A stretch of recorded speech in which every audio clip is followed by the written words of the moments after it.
Hey everybody, thank you very much for clicking in this video because this is a theory that I have that I think is gonna, maybe align a couple of pieces in the puzzle. If you're wondering, my name's Grinder and this is a gaming channel, but gamers are not only just people that play, we talk a lot and we have lots of ideas, lots of smart people here.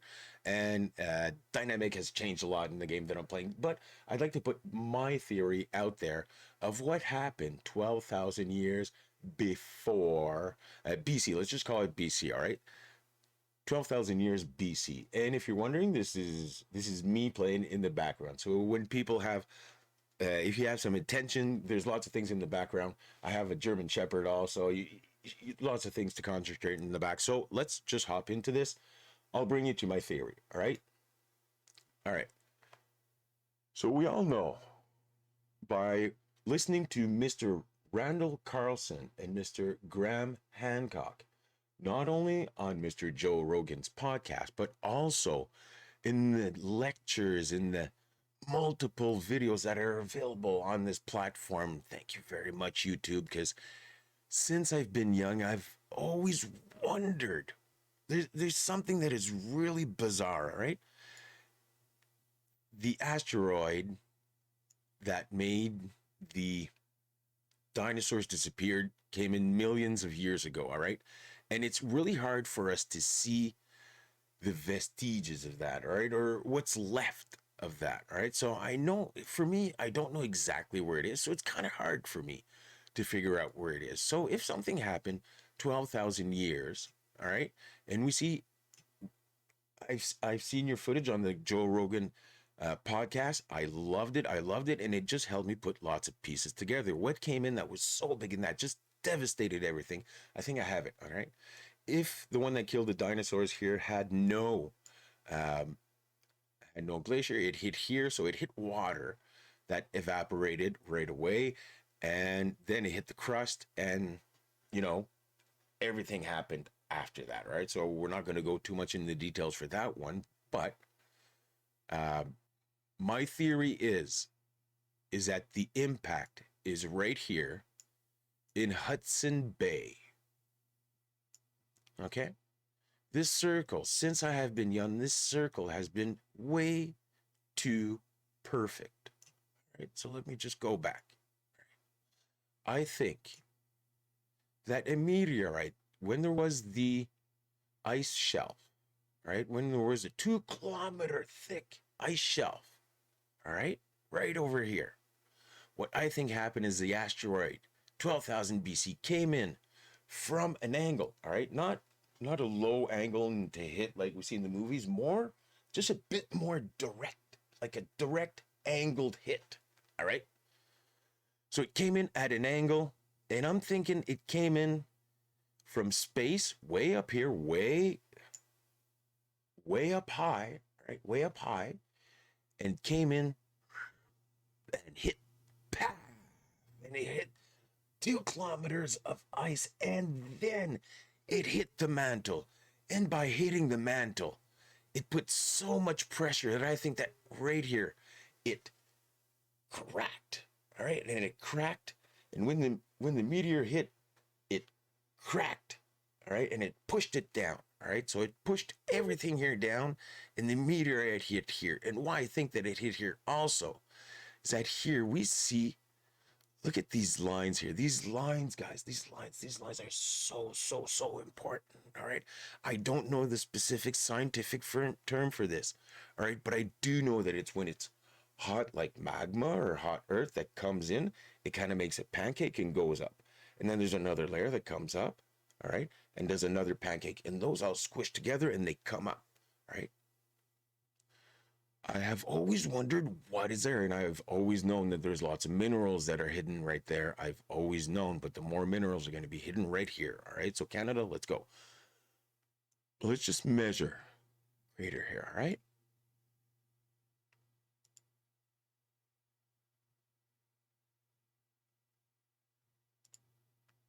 Bam, guys.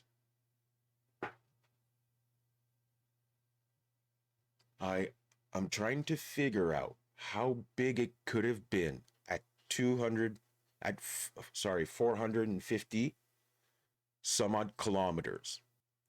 I'm thinking minimum 100 kilometers, 100-kilometer wide asteroid, maybe. But the asteroid came in, hit the mantle, liquefied everything. So we're talking water, earth, if there was people, animals, vegetation. On the impact, everything was liquefied. All right.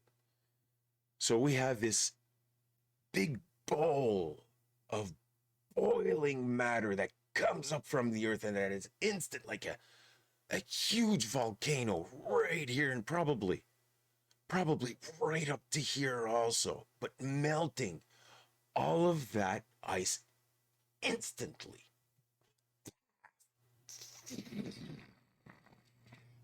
All right.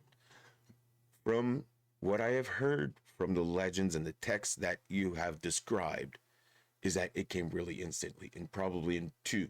All right. So the first one was the impact, which brought rain right away, and that brought the clouds that became red and it became night.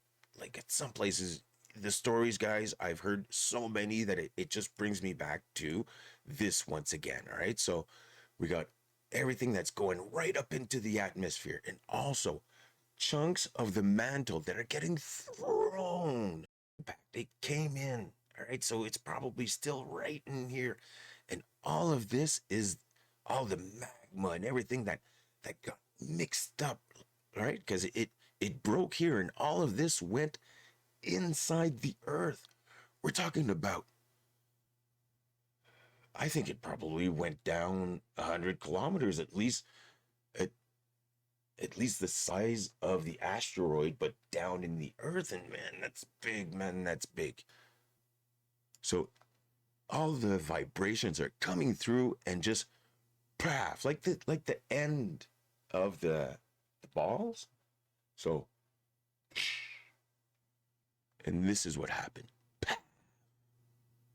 All right, everything that was fragile just went away a bit more. Right. So I also think that maybe that is a reason why the tundra, and we're seeing the mammoths and all that. I think that they got buried by that, and they're saying that they lost their legs. And what could have broken legs of mammoths and killed them because their legs were broken? I think it's the impact of the earth and the shock waves that are coming through the earth that just knocked them off their feet.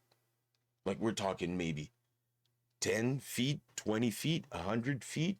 Did the earth move? I don't know how much. When we see volcanoes, they don't die right away. They don't die right away. Sometimes it can take years for them to cool down.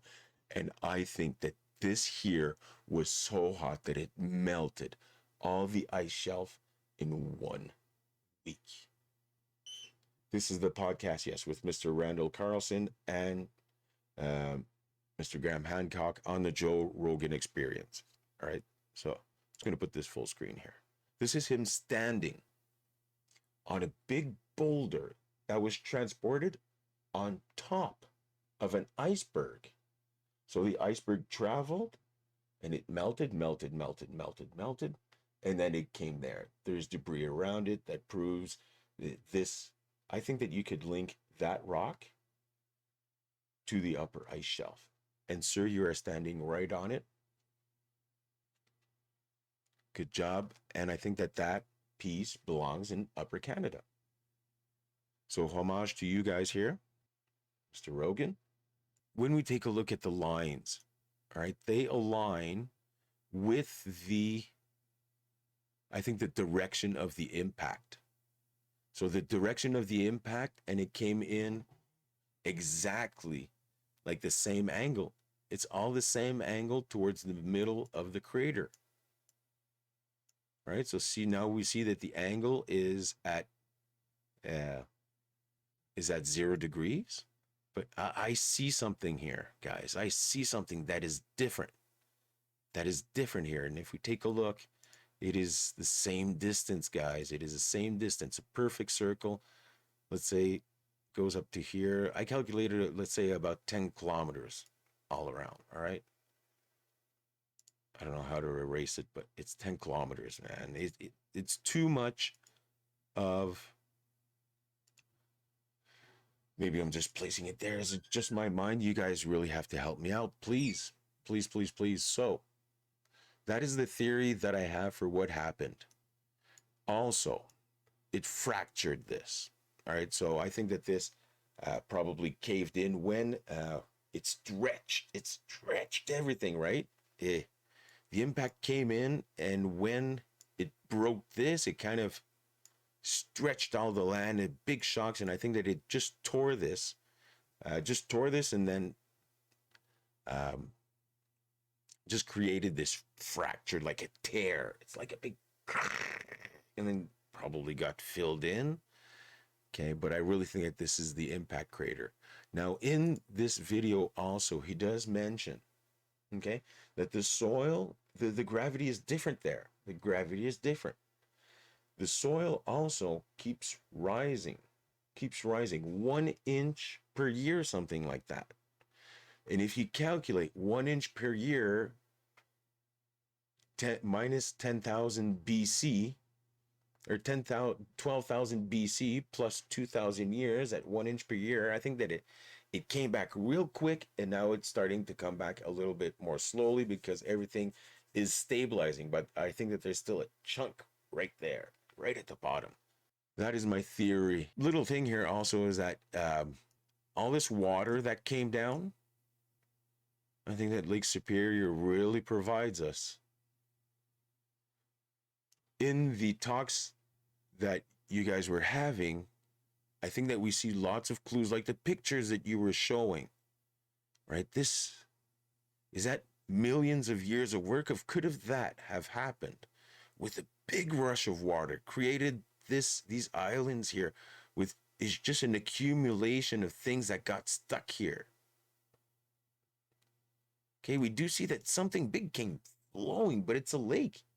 Usually things accumulate on a lake. They don't just rush in just on one side.